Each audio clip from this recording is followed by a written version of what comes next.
২০২৬ সাল কি আরেকটি যুদ্ধের বছর হতে যাচ্ছে? ইরানে হামলা চালাতে যুক্তরাষ্ট্র ও ইসরায়েল কি চূড়ান্ত সিদ্ধান্ত নিয়েই ফেলেছে?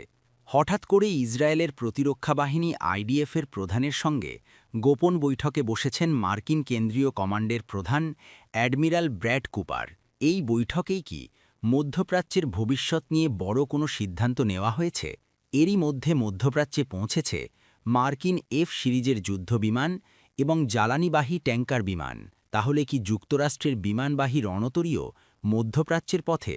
উত্তপ্ত এই পরিস্থিতিতে ইউরোপের কয়েকটি প্রধান এয়ারলাইন্স মধ্যপ্রাচ্যের ৩টি দেশের সঙ্গে তাদের ফ্লাইট বাতিল করেছে।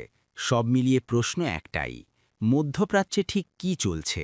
ইরান কি ইসরায়েলের ফাঁদে পা দিতে যাচ্ছে? ইরানের পরবর্তী লক্ষ্য কি ইসরায়েল, নাকি মধ্যপ্রাচ্যে অবস্থিত মার্কিন সামরিক ঘাঁটিগুলো? এই প্রশ্নগুলোই এখন আন্তর্জাতিক রাজনীতির টেবিলে ঘুরপাক খাচ্ছে। কারণ ইসরায়েলের প্রধানমন্ত্রী বেনিয়ামিন নেতানিয়াহু প্রকাশ্যে জানিয়েছেন, এই মুহূর্তে ইরানের বিরুদ্ধে ইসরায়েল প্রথমে হামলা চালাবে না। তবে তেহরান যদি তেল আবিবকে লক্ষ্য করে হামলা চালায়, তাহলে পাল্টা জবাবে সরাসরি ইরানের মুখোমুখি হবে ইসরায়েলের সামরিক বাহিনী।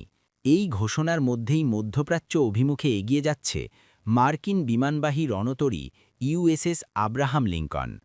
আর এই রণতরীকে ঘিরেই সর্বোচ্চ সতর্ক অবস্থানে রয়েছে ইরান। আয়াতুল্লাহ আলী খামেনির দেশটি স্পষ্ট হুঁশিয়ারি দিয়ে জানিয়েছে, ইউএসএস আব্রাহাম লিঙ্কন থেকে ইরানে কোনো হামলা চালানো হলে মধ্যপ্রাচ্যের সব মার্কিন সামরিক ঘাঁটি হবে ইরানের মিসাইলের প্রধান লক্ষ্য। তারপরেও প্রশ্ন থেকে যাচ্ছে, লোকচক্ষুর আড়ালে বৈঠকে আসলে কি সিদ্ধান্ত নিয়েছে যুক্তরাষ্ট্র ও ইসরায়েল? ইসরায়েলের প্রতিটি সামরিক পদক্ষেপের দিকে তীক্ষ্ণ নজর রাখছে ইরানের গোয়েন্দা সংস্থাগুলো।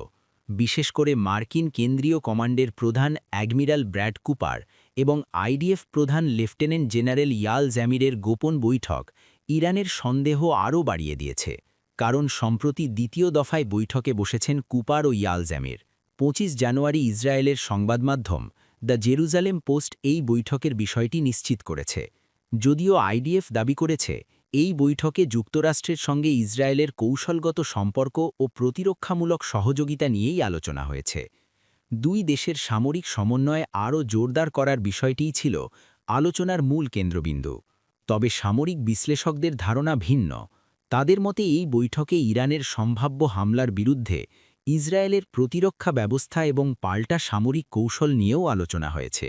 ইতোমধ্যে ইরানের বিরুদ্ধে সামরিক পদক্ষেপের প্রস্তুতি হিসেবেই মধ্যপ্রাচ্যের দিকে এগিয়ে যাচ্ছে ইউএসএস আব্রাহাম লিঙ্কন। তবে ঠিক কবে রণতরীটি পারস্য উপসাগরে পৌঁছাবে, সে বিষয়ে কোনো তথ্য প্রকাশ করেনি মার্কিন কেন্দ্রীয় কমান্ড। দ্য জেরুজালেম পোস্টের প্রতিবেদনে বলা হয়েছে, এই বিমানবাহী রণতরীতে রয়েছে দূরপাল্লার টমাহক ক্রুজ ক্ষেপণাস্ত্র, আর্লে বার্ক মডেলের ডেস্ট্রয়ার এবং অত্যাধুনিক এজিস বিমান প্রতিরক্ষা ব্যবস্থা। এছাড়া F-35 ও EA-18 গ্রাউলারের মতো আধুনিক যুদ্ধ বিমানসহ কয়েক ডজন ফাইটার জেট রয়েছে এই রণতরীতে, যেগুলো একদিকে যেমন ইরানের বিরুদ্ধে হামলায় ব্যবহৃত হতে পারে, তেমনি অন্যদিকে ইসরায়েলকে রক্ষা করতেও মোতায়েন করা হতে পারে। সব মিলিয়ে মধ্যপ্রাচ্যের আকাশে ঘনিয়ে উঠছে যুদ্ধের কালো মেঘ। ২০২৬ সাল কি সত্যিই আরেকটি বড় যুদ্ধের সাক্ষী হতে যাচ্ছে? সেই প্রশ্নের উত্তর এখনও অজানা।